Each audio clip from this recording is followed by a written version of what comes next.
a new day, which means new opportunities. Welcome to a new year.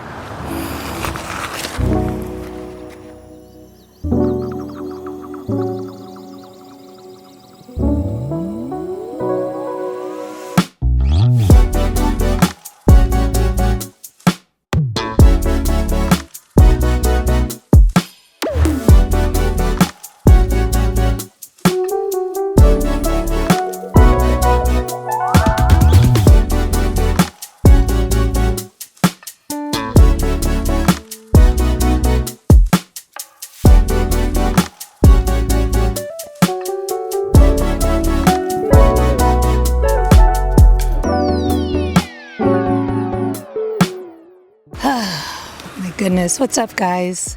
Welcome back to my channel. Happy New Year to you. I hope you guys are well. Man, I can't think of a better day than to spend the day, the first day of the year, out in nature. It is such a gorgeous day today. Like this time last week, it was like 20 degrees, freezing. And today it's probably like high 50s. So I couldn't be happier, honestly. By the way, if this is your first time visiting my channel, welcome. My name is Sade. Clearly, I'm just enjoying myself the first day of the year, and you're not going to hear me complaining. It's bizarre, but I'm very happy. In fact, I'm grateful. This warmer weather means I get to start the year off immersed in nature, surrounded by these trees, this fresh breeze, and the quiet rhythm of the outdoors. There's something so invigorating about being in a space like this. It's peaceful, grounding, and somehow feels like the world's best creative recharge. Out here, there are no distractions, just wide open space to think, reflect, and dream. It's the perfect setting to sit with my thoughts and set my intentions for the days, weeks, and months ahead.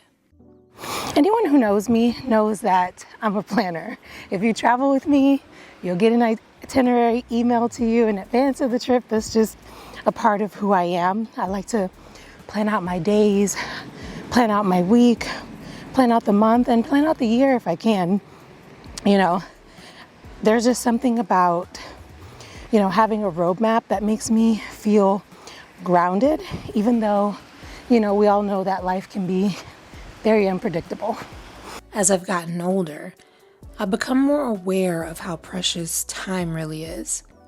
Over the past year, I spent a lot of time reflecting on what I consider, quote, time well spent versus time wasted.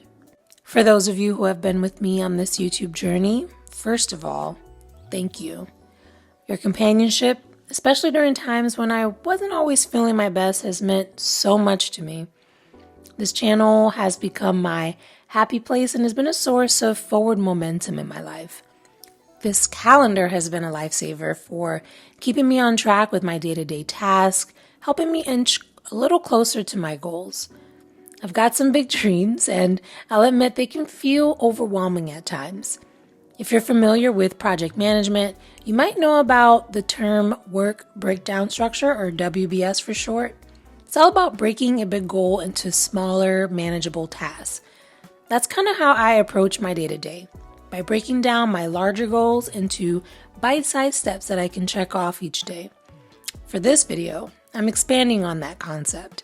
I'll be sharing my top 3 larger goals for the year, each in different categories, and breaking them down into actionable tasks. I chose 3 goals because, well, 1, it's my favorite number, and 2, it just feels more manageable without being overwhelming. All right, and here is how I've organized it. Each category is kind of color-coded for visual clarity and for my benefit. As I get older, just kind of things will pop out for me, which is really nice. So my 3 overarching goals for the year is 1, to be able to incorporate some fitness into my days, weeks, and months ahead. Secondly, a little bit of intellectual stimulation, whether that be journaling or reading a book or just meditating, if you're into that. And last but not least, travel, baby. lots of travel I hope to do in 2025. And then of course I put work up here because I do still work a corporate job. In black, it's kind of like the default setting, but we're gonna put that aside for right now. I will say though, it is really nice to kind of have your goals, even if bite-sized, kind of laid out here. I do come to this board daily and weekly to kind of cross things off, and let me tell you, that is one of life's most simplest pleasures, to be able to say done, moving on to the next thing. And we've kind of already gotten that first bit of fitness activity out for the finish for this morning, so I'm really happy about that. But let's dive a little bit deeper into these categories.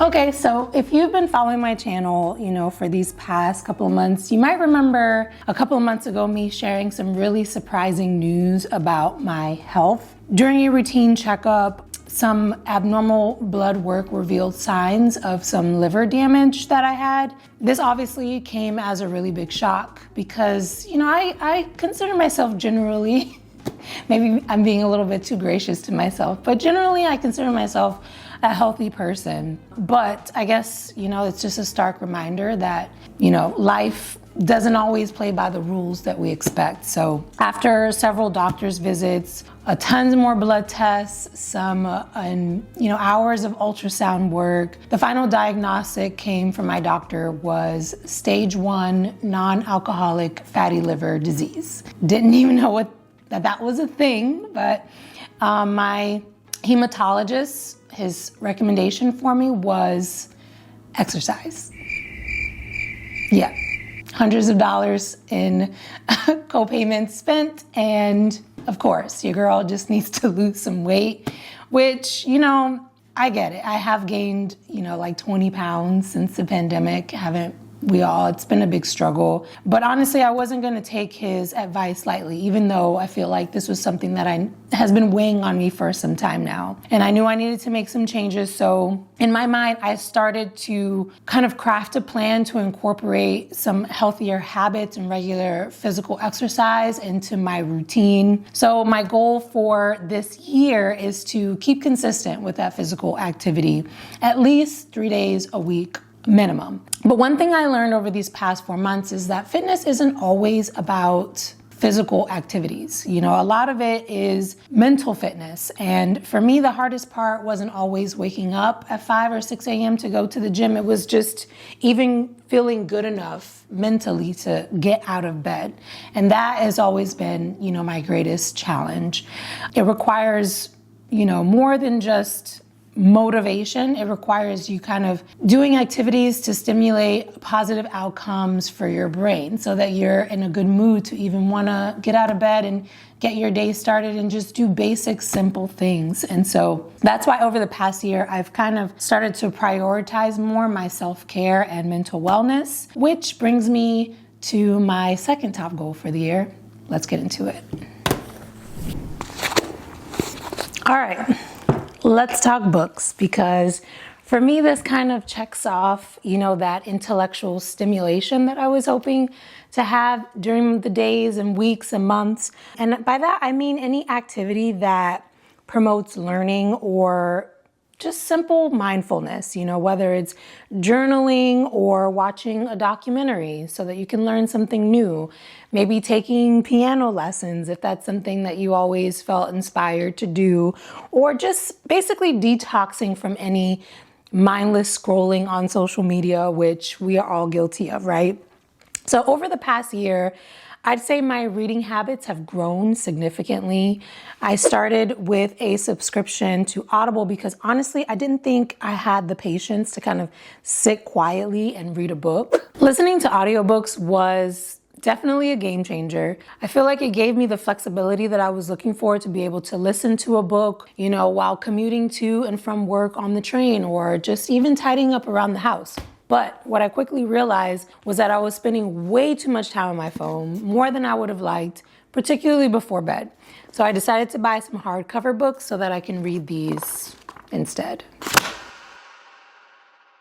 Recently, I even invested in an e-reader so I can carry as many books as I want when I travel. Still, there's just something about reading a physical book that I enjoy more than digital. Now, I'm hooked on reading as many books as I can get my hands on. So for this year, my goal is to read 12 books for the year. That's one book a month, which I find, manageable. I think I could manage that. I think I'm going to blow that goal out of the water, honestly, because I can read a book in a week if I'm really into it and I just don't put it down. But 12 goals gives me some flexibility there. So lately, my favorite genres have been books about personal growth, self-help, nonfiction, but the mental health books have been incredibly helpful, kind of as I navigate my mental health struggles, as I haven't been feeling my greatest these last few months. So I hope to dive into a lot more books of that genre. One book in particular that I am really excited to read, it's a nonfiction. It was written by a Pulitzer Prize winning author named Ada Ferrer, I think is how you pronounce her name. And the book is titled An American History of Cuba. There's so much about my Afro-Cuban heritage that I don't know. A lot of it you get from stories that your family tells you. My grandmother in particular, when she fled after the revolution and came on a boat overnight to the US, and then here we are, right? And then the other half of the story I've only gotten from the media, which obviously can be very skewed and biased. So I'm excited to read this book, to gain, learn something, gain new perspective. And actually, I really hope to sometime during the summer go back to Cuba. I've been a few times. I think it's been, maybe a decade now since I was last there. And I still have cousins my age, uncles, aunts. And I just remember having the best time the last time I was there. I wasn't vlogging. So I'm excited, especially after having read this book, to go back with a new perspective. And, obviously Cuba is kind of like, I've always said this, I was born in America, but my soul is from that island. And if anyone has ever been there, you'll know exactly what I'm talking about. It is a special, magical place. So I'm looking forward to visiting this summer back to Cuba and visiting my family, which kind of brings me to my last and final topic for my top 3 goals for the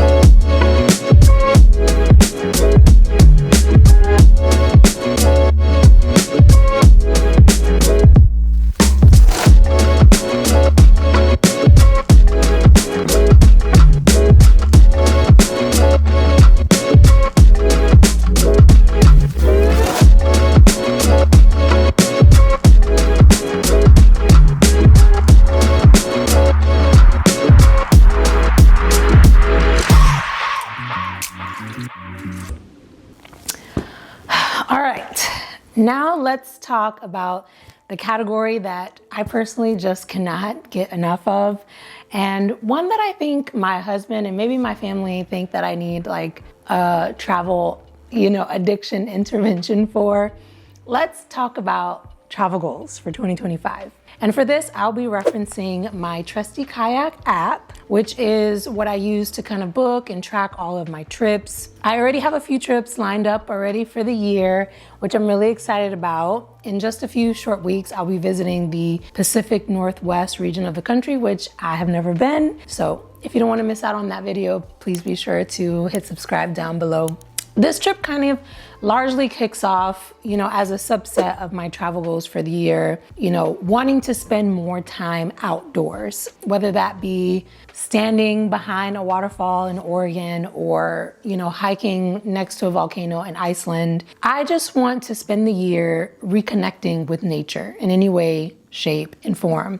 Given that I have been feeling these last few months kind of a mental health blues, as I talked about a little bit, I feel like being in nature gives me this peace and solace that I'm looking for. When you're like in a desert and there's nothing around and it's just very quiet, or like a mountain top, you just feel more connected with the earth. And lately I've been feeling like those kinds of trips or environments have been speaking to me a lot more than the buzz of a big city. So last year I had an epic experience doing like this 20-mile bike ride throughout Washington, D.C., which was so exhilarating and challenging, I'd say, but in the best way possible. And so they do these kind of similar critical mass bike events in cities throughout the country. So I would love to do that again this year, maybe one or two events of that nature. I know they're doing a similar event like Bike Ride in DC. They have one in Philadelphia. I've seen some events that they've done in Chicago and in San Diego, so stay tuned.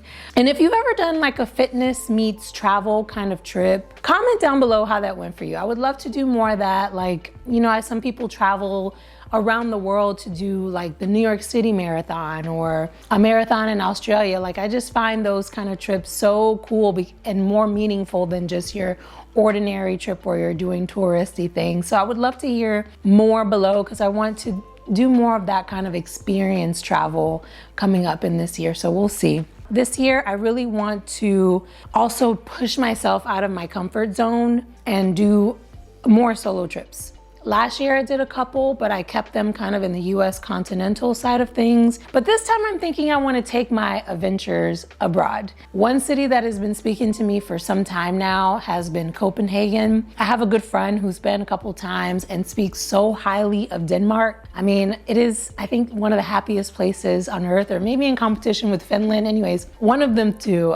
Has been really speaking to me, Scandinavia, and Denmark just seems like a really intimate city where I can feel safe kind of as a female traveler walking alone.